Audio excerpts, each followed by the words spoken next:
Millennium Hindi व्याकरण तथा रचना। 1। पाठ 1, भाषा। दिए गए चित्रों से भाषा को समझिए। दो मित्र आपस में बातें कर रहे हैं। सुनिधि गीत गा रही है, पिताजी डायरी लिख रहे हैं, मम्मी जी डांट रही है, कुत्ता भौंक रहा है, चिड़िया ची ची कर रही है।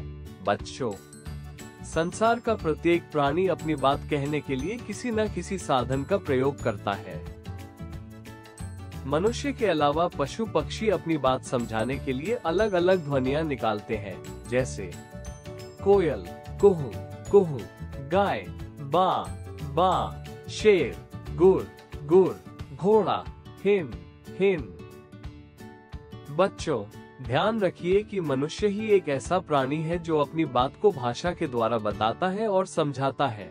लिखकर, पढ़कर, बोलकर, सुनकर।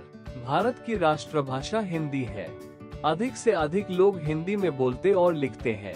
अब आपको पता चल गया होगा कि हम लिखकर और बोलकर अपनी बात दूसरों को समझा सकते हैं तथा पढ़कर दूसरों की बातें जान सकते हैं।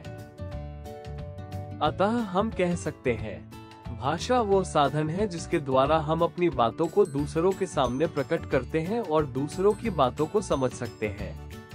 भाषा के प्रकार: लिखकर, लिखित, बोलकर, मौखिक। 1. लिखकर, लिखित।